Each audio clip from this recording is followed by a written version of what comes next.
Maqaan kee eenyu eessarraa dhuftanii mee maal argite lafa kanatti? Maqaan koo Kibbee jedhama. Lafti nama jiru magaalaa Aamboo keessan jira. Eessaati kan dhuftanii Kibbee? Dura Shananirraa dhufne. Shananirraa dhuftan? Jiru keenya gannee bakka maatii hundumayyuu gannee akka maraatu karaarra jahaa turre. Okay. Lafa kana garuu gaafa dhufnu karaa gubbaa taa nama tokko na gargaaraati lafuma sagantaan jiru tokko na geessan jedheen. Simmi jedhiiti daandiuma qabadhuuti holba'i lafa haaxanaan jiru yeroo dhatte akkasuma gortaa kaabbeellaan laxxafamee jira zimmettee seentaa isaanuu si kadhatu naan jedhan. Waldaa kanatti sin ergan. Lafti sun fayyinni jira fayyitaniituma baatu. Achi in dhufnee yeroo dhufnu asuma yeroo seenu mataa koo keessaa na ciniinaa na fayya ta'ee hin beeku naan jedhe. Amani malee numa fayyita namni hundumtuu fayyaa jira hin argita miti hin fayyita baqqaati jabaadhutuma amanin jedheen. Eshi nana mana addatettee numa fayya. Yeroo as gubbaa ga'u sin argaa turtanii shaarbii kana xaxatee jira maatiin nuti bira jirru immoo yaa awwaanis sin awwaallu hin qabnu yoo asitti sin dhumtan. Daa'imni kee yoo dhukkubsatte waan mana kimii geessu hin qabu. Sisu ati waan barbaadde yoo taate waan mana kimii geessu hin qabu. Deemi lafan taanitti uffata uffannee bullu qoshaashota tuffatee rafa waan ta'eef mana koo keessaa baasee ala goodaa kaayyatte daa'ima ishiitti. Eesh bakka nuti lafti yoo fedha isaa ta'e lafa yaadeen haa geessu.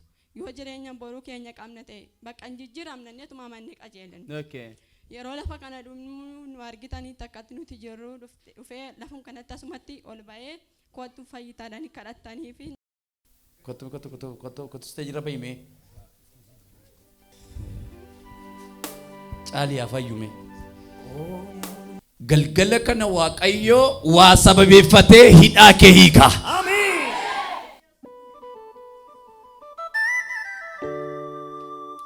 Qaba Holy Spirit afuranan karoorri kee maal ture?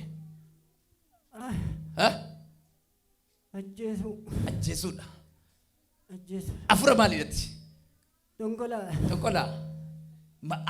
Ammami erga qabdee nama kana? Hammami?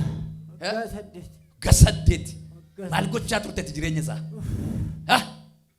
Maal gochaa turte jireenya? Daandiirra deemsisaa turte. Dhagaarra teessista. Ilaa dhaggeeffadha. Dhagaarra teessistaa. Bishaan hin gata. Bishaan hin gata jechuun machuudha. Okay, eeshi kan biraa dubbadhu. Jireenya godhu. Maal gochaa turte kadhu? Eessatti ergaa turte? Manatti ergaa turte qabda. Dafi bayyaannataan nama galgala. Addam baasa. Bultoo saarraa. Maal si godhe manni? Maal si godhe? Hin guddate nama wanta. Hin guddata. Sababa kanaa dha'uufi. Amma maal wayyareen noon guddata? Maal gootare? Hunda. Biyyittiif ta'a. Kanaafuu harka. Maal gootare ammannoo sirkaa ba'a? Maal eessa dhattammati? Nan ajjeesa. Harka keetii ba'eera inni amma eessa dhattariyaati? Ajjeesu bicha. Ajjeesu malee furmaatan qaba. Amma eenyu si qabee? Ibidda waaqa. Abidda waaqayyo.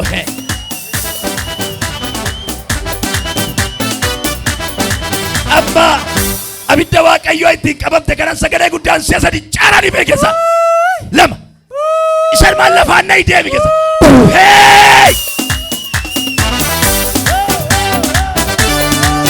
Lechina baate barruun keessuni.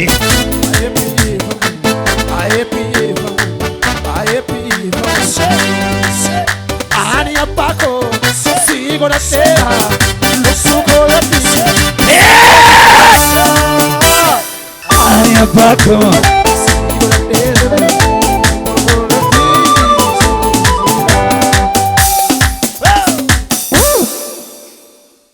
Barana si dhawutti dhaamee deebi'a.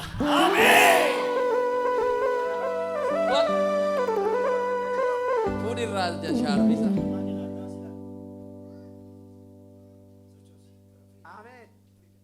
Yeroo mana kanaa kadhatannee baanee asum keessatti fayyinee yeroo baanee mana isaanii gallu sin barbaadaan ture katamaa keessa deemee ni lafa sin lixxannan dhabee. Nama silaa waa'ee keessa waa'ee. Mee galateeffaddaa waaqayyo. Nama ofirraa gabbaasuuf jedhutu sin barbaadaan ture. Eeshi maaliif immoo? sin barbaadeen katamaa keessa deemee sin barbaadaan ture bakka yeroo sin deemtan natti dhagaamee nuun jedhan. Eeshi bakka amma sinitti dhagaama fayyinni keenya fayyinuma karanuusaa qaaneen. Ishi seenaa dura beenu jalaan qaani teessoo nuun laatani. Eeshi bakka seenaadhaan nafa jaartiin harka dhiqattee nyaata nuuf fidde. Dura garuu nyaata dhiise akka saree wayitti nu laalaa turan. Amma bakka nuti yeroo seenu nyaata nuuf fidanii rafaan hunjaa firaashii algaarraa nu bu'an. Galata fidaame.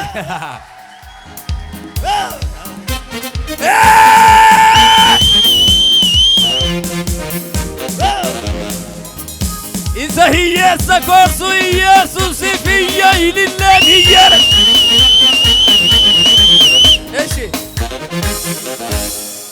Sinooddoo oltanii dhuftan nuti hin beeknu lafa waan ta'e keessa oltanii dhuftanii bakka yeroo masaati galgala gahu waa'een keessan natti dhaga'ame. Eessuma deeman jarri kun jedhee inni sin barbaada qobaan sin barbaada bakkee keessa yaa'aa turre eessuma lixxanii dhuftanii nu jedhan. Bakka Waaqayyo jiru linnee dhumnee bakka nuti linnee dhaqaa lixaannee nu.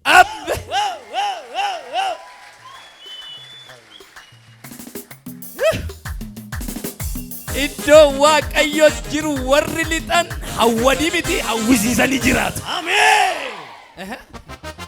Achirraaniin bariidhaa gola shi tollaan dabarsitu. Barii kaanii qulfii gola isaanii natti laatanii gola koo keessa har'aan kaasee sitti kenneera naan jedhan.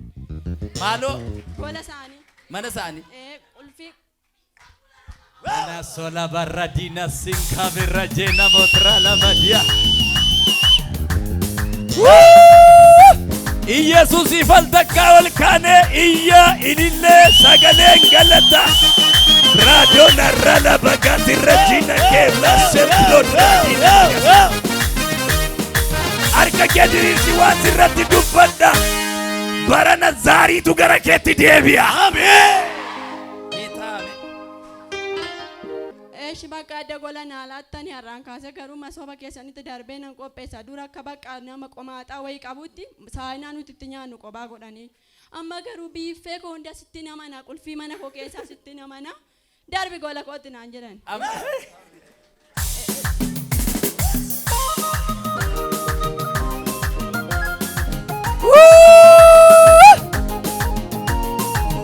Labsii wayin sirratti labsu. Yeroo asii gadi baatu kunillee namoota mandaraati sekterri gurguddaan hooggantoonni abbootiin qabeenyaa warri biyya kana keessaa jiru jedhaman akka Itoophiyaa miti gaanfa Afrikaa keessa jiru warri jedhan dhufanii of sitti kennatuun jedha.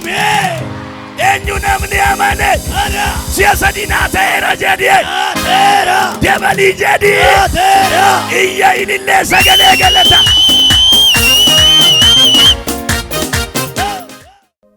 Tani goromele koga reketti marmara jeratani varungarum mama irianja latus gatina do wana goti miti mukanadata te fansi jala akanyofu miti makakifan jirade dugada sila yona dueni dona wala koyonada biya lafa beka na wajiwa baye dabarsite ananama dega sinjalada ani sinjalada baye sinjalada baye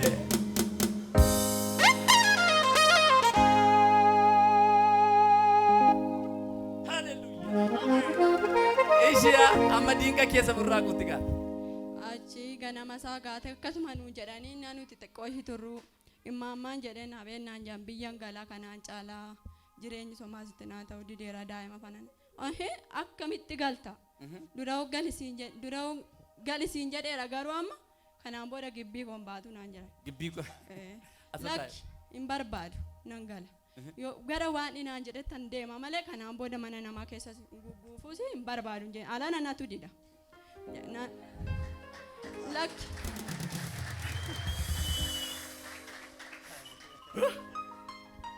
Kiltee jiraata. Ameen. Imma ingaltaan nan gala baqqaan jedheen. Adaraan galiin asuma taa'e. Lafti manni kunoo jira. Nyaata bakka iddoo barbaade deemtee hojjetattee keessa galtee nyaata kee nyaattee rafta. Mana yoo ta'e 200 naa kaffalta akkanumatti galinaan jedhan. Immaan jedhee nabeen naan jedhan. Lakki. Inumaan gala bakkee koo bakka inni dhufe sanatti maan deebi'ee galan jedhan. Lakki hin galtu. Taa'inaan jedhan. Abbaa gaafa jaarsi isaanii dhufu ishiinoo nan gala jettee maal wayyanna. Intala koon galiin heetti galta deemte. Ingaliin taa'e dura maal dhufte maaf galtaran. Lakkanii umaan galan jedheen. Innan isaan immoo dajanee nan abee jeen ingaltaan nan gala jedheen. Lakki ingaliin asuma taa'e. Waan barbaadde hojjettee jiraachuu dandeessa yoo fayyite taa'edhaan hin teenyu inneen nuti lachuu. Hin teenyu numa gallanneen. Waaqayyo lafa kana irratti onnee wayii isinii kenne jechuudha. Eegaa. Si galateeffadhaa mee Waaqayyo. Gooftaan koo baga imimmaan kee haqee baga nama fuulli ifu si taasifate. Ani finni immoo bakka waljeen deeminaan jira waa'een faasii kana as kuteen as keessa si kaa'ee deemanaan jira. Yaa Waaqayyo yoomuu guguma yoo seexanni godhetten inni sammuu burjaajessee bakka qabeenya makaraa nu gachiisisu seexanadha waan ta'eef inuma ajjeesanii murteeffadhee taa'an. Gatee deemuuf biyya keessan beeku wal ilaallee dhufne. Innis na ilaalee dhufe innis isa ilaalee dhufe yoo namichi kun akkam yoonni waa ta'e maaliin godha. Akkamii sangeessa daa'ima isaadhee yaadaa ture yuan. Asii gallee dura bakka deeminarraa naan jedhe lafa kamittiin deema. Ofirraa si ari'atu. Deeminarraa bakka deemati nan deema qacarraa kontaa isa qacarraa qexe naan jedha. Gatii rakkateef bakka akkas naan jedha. Obsuman ta'a garuu mana namaa keessarra waan fedhe yoonni jedheen dubbadhu. Innis hin dubbatu. Yeroo naan yaareerra ba'u sannaa dhiisaa naan immoo narra ba'u natu dhiisa. Tuma akkasitti jiraannu gaafa sitti nu kadhatamee galle siruma bakka jeequmsuma tokkoyyuu hin qabne. Sadura wallollee firaa fooxaan uffadhu irraa fudhadheen kophaa rafaa ture. Qofaa rafaa turte. Innis bakkeedhum tokko rafaa zimmennee uma rafnaa ture dura qophaa. Achii gallee isa dura alamii niitii naan jedhu alamii koo naan jechuu jalqabe.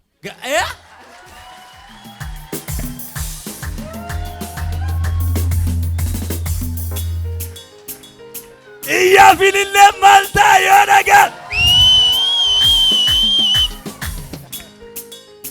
Masoo jalqabeeya. Anis darajjee koo achuun hin jalqabe saduu. Galata fiddanii Waaqayyo fishoo. Eeshi. Jidduu amma nagaan jira. Erga gaafa kadhatamee asii baatanii nagaadha. Nagaadha. Waan hundumaan nagaa. Hundumaanuu nagaa. Maaloo galata fiddaame Waaqayyo isa akka kanatti warra galataa nama taasisu.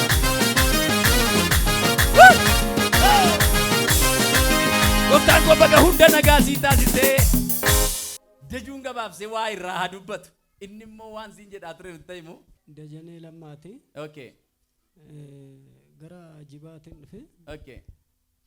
Jibaat keessatti baay'ee dura cimina godhadheen waggaa 7 waloota nagadee. Isumaanan ka'ee dhaqee sangoota cimdii 2 godhadhee gaafan godhadhee jedhu iddaan mana Waaqayyoo seenee qabeenya kana argachuun koo. Dura innaan biyya lafaarra jiru baay'een addadamaa ture. Uman xaaraa hin burjaajaa uman xaaraa asiin ba'a uman xaaraa asiin ba'a. Gaafa mana Waaqayyoo dhaqee jedhu asiraatii xaafii 51 baaqilaa 51 tokkoon kennaa ture. Akkuma baasetti argadhe. Eebbinaa dhufee mana xaaqaa 52 ijaarradhee teessoon guutee bakka ari'ee miidhagee jireenyaan naa ta'ee eddan saawwanis naa dhalanii ofitti gammadee eddan jedhetti obbolaanumti koo kan heebbifamanii hojiitti bobba'uudha kan jiran fiillafiitii waldaa dhaabbatu sanumaan duubarraan dhufanii jarri na jalaa rukutanii ajjeesanii Waaqayyoon jedhe yoo obbolaa koo garagalee karaan ilaalu karaan bo'uuf dhabe egaa gara ooftutti na oofi jedheetan niddeetii obbolaa koo sana obbolaa dubaraas tokko biyya alaatti na jala edda goddaamteettu sammuun kana socho'ee obbolaa dubaraa nan sassata mannaa lafarratti nan as keessatti ilaalu ofitti hin gammade jechuudha mana isaatti obbolaa dhiiraas innaan argu nan sassata sanumarraan biyyi hin babbaqataa kan dhumeen dhumaa nama 21 akkana biratti dhumeetti waaqayyo keessa na baasee nan ka'ee dhufu oddoo dinnichaa jirti ishiin kun. Okay. Sanumaan iyyasaa koo sangaa koo maalii koo hin jenne kan dhume inni kan adagaa keessa raan sanumaan waaqayyoon jedhe. Kana keessa lapheen koo qulqulluu ta'e kana keessa na dabarsi. Anillee hondoo himaa miti maatii koo cuucii koo kana laalitti jedheen. Innaan ka'ee bahu ishiin lafa dinnichaa jirti sanumarraanan ka'ee bahe gaafan bahu. Wangeela wayitu na harka jira wangeelitti baatadheetu man deema. Surree qimitadheen immoo ittiin hojii kana hojjedha. Qullaa koo gaafan abararee jedhu biyyi akkuma waldiigessaa lafa laga keessaa natti yayyaa. Edaa biyyi babbaqataara hanaa fi duunyettidha malee. Waaqayyo ibidda kana keessa nu dabarsi kaas akka qanceetti akkatti taataa bahu. Ijoolleen karaa baatee fincooftu hin qabdu. Dubartiin karaa bishaan meedaa fudhattee alatti baatu hin qabdu. Dhiirri karaa bobba'u hin qabu. Waaqayyo namuma hargee har'uma guyyum tokkitti achi bahee nama hargee boru ganama toona keessaa baatee otoo hin jedhu.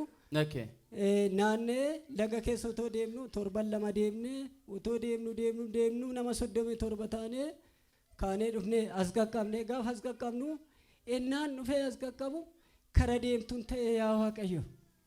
Biyyi kun maal ofiin jedha maallaan jedha qullaa koon deemaa jira jedheetan nama haadhoon qabu haadho kootti ni maddu haadhoon biyya amma ta'u narraa sassaabbatee harkaan qabu guyyaa tokkotti ni oolu ana namaafuu dabarsaa ture namaafuu ta'aa ture deebee kadhattuu nagoo ta'e carraa koo jedheetan carraa kootti marraramee sanumarraan dhufee dheerbaata dhibee ta'e ana nama dhiigaa habbuuqqatee kaleen kee basabbasee ra'anii saambamichi godhatteetta jedhanii anjit maaxaxa fiidhanaan jedhanii nama murtee meeqa natti murteesse siquu dadhabee nama siqee gaaddisa keessa deemee taa'een ganama nan bu'aa guyyaa nan bu'aa deebee cinqatii natti ta'e sanumaanin atoo ofiitiin jedhe asumaanin dhufee nan fayyee ergasii rakkoon tokko hin jiru. Mee galata fidaame waaqayyoof ishoo. Isa akka kanatti si dhaabachiisee waaqayyoo koo guddaan galateeffadhaa. Ani amma eddesi akka goonuun jedheen egaa fayyee silaa fayyinni koo argame ba'aan koo narraa bu'e manna kiiminiisiiti otoo marfeenuu na waraanee na dhukkuban jedhu egaa keessa unnatiin koo akka innaan itittuu biyya kootti mana kootti dhuguu natti ta'eetin amma keessa akka naannee keessi koo wanti tokko hin jiru maaloo galata fidaame waaqayyoof ishoo. Gagammaddee gammachuun kee guutuutti sii deebi'a. Wanti inni naa godhe dubbadeen fitu namni naa arge mana waaqayyootti miliyoona meeqa otoo naa kennanii lakki miliyoona kana fudhadhu deemi otoo naan jedhanii miliyoona sana miti heebba waaqayyoo fayyina koo iddoo kanatti ba'aan koo dhufee narraa bu'ee nama na taasisu koo irratti na dhaawwa. Galata fidaame waaqayyoodhaaf ishoo. Immoo namni na argitan jechuudha duubatti hin deebiinaa adaraa isinitti haa ta'u garbi mana hundaatti hin fayyane fayyinni dibata nama tsoomsalootii godhatetu hargata iddoo kanatti jechuudha waldaan hundumtu waldaa ta'eef waldaa deemeefis miti homaa wuxxeetii isaa nannabe maal akkamitti yoo ta'e tsoomsalootii guyyaa harbii guyyaa jimaataa tsoomsalootii yoo fudhattanii waaqayyo isin keessa galeeti deebee nama biraatu jijjiiree fayyisa ammas immoo eddan dhufee iddoo kanatti argame ani karaa kootiinu darbee zayitii asinaa kenname jaarsa mala nutti baasee jedhullee zayiticha malaanin abbaa bishaanin deebodde jennaan immaa'een galtee iddoo nutti jirru sun dhaqanii naa buusanii zayiticha itti qicee fi zayiticha dhudde jaartiin gaafa dhudhu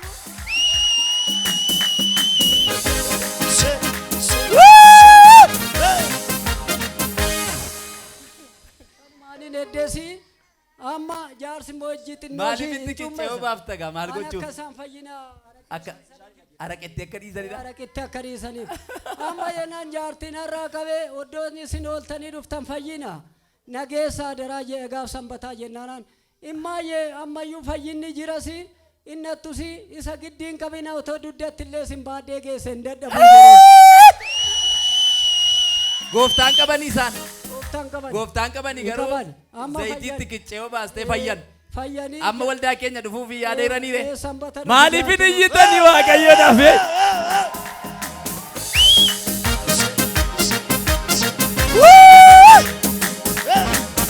harka kee diriirsite sirra hafee kaaniif isa ta'utu siita. Ameen. Saba Waaqayyoo gubaa'ee Waaqayyoo isin inni kaan haadha koo inni kaan obbolaa kooti yoo isin jiraattan hin jireenya guddaa qabaan of keessatti du'ullee marii namni natti mari'atu isinii jiru jechuudha.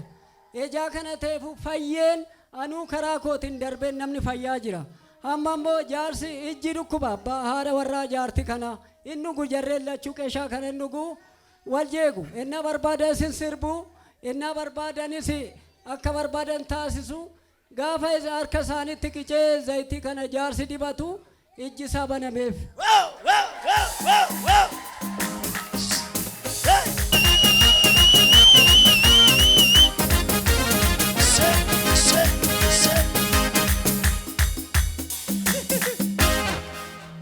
Raasaa irtochuudha gibbii nama.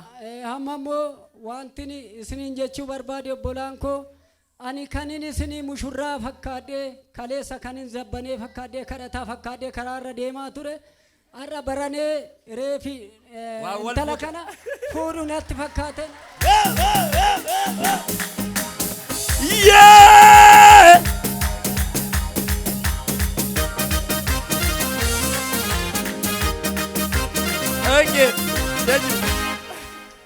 Amma moo abeet jaalala sinittoo isteechuudha waldaan Lattuu. Amma jechuudha haadha manaa koo kan hin durallee edaa uffannii fi qoonqoon nama cabsinaan Adagaadha. Haadha namni qoonqoon cabse namni uffata cabse hin galu waan ta'eef amma haati manaa koo uffata jijjiirrattee gaafattu waan reefi naadee sadii taate. Hallelujah. Gaa'elli eebbadha. Jarri kun jireenya guddaarraa kufan. Waan salphaan seenaa. Nan xumuraa dafiitiis yaada gabaabaa. Obboleessi koomoo kan irratti dhalatu waggaa 7 natti murteessanii mana hidhaan jira daawwaleeshu. Gaafa nan asii ba'ee mana ga'uu silkiidhuma daawwaleen maaliif garaan kun akaffaa keessi koo na gammada bakka. Ani mee bayinaan jedhanii na ifatanii na baasanii waggaa 7 dura na hidhanii garuu amma bayinaan jedhanii galgala kana na baasanii lafa eessa oolte galtee naan jedhe. Mana hidhaati. Ilaa galateeffadhaa mee Waaqayyoon. Waggaa 7 kan itti murtaa'e. Achi anoo sagantaan oolee dhufee bakka karaadhuma koosii ta'een jedheen achi haati keenyas immoo nukkubsatti firaashirra baay'ee ciisteetti. Yeroo ani asii kufu ishii keessaas kufee bahe. Karaa kufee bahe ishii keessa. Yeroo asii si keessaa kufu. Deegottu. Erga gaa'ila dhaabbattanii akka bara kanaa asitti cimee hin beeku malee numa lola qabdu. Kottu. Laal gaa'illi kun ba'aama qabaa jechuudha gaafa ijaaramee kaasee. Walammaddaa. Ana isaan paaraadiyaa. Waaqayyo gooftaan maccaa mana kan. Ameen. Ilillee fidaa gooftaadhaaf. Ilillee.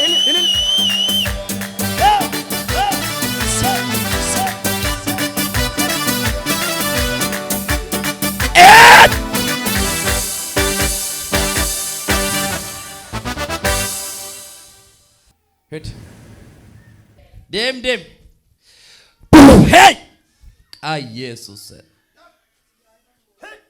Dem hin dhaabatin ija koo dura abidda sitti facaaseerama. Lafaan na deemi keessa sanuma. Ati michuu koo lafa onaati. Ati michuu koo golamtuu jirre. Ati michuu koo isa nattaanu. Ati michuu nattiin jijjiiramne. Galanni kan Waaqayyooti. Yesus gooftaadha. Sti galata fidaame Waaqayyoof. Fayyina jara kana fayyina maatii fayyina biyyaa fayyina namoota gooftaan qabne illee ta'ee jira. Mee harka keessa utti rukutaa Waaqayyoof ammallee galata. Okay. Gooftaan koo isinaa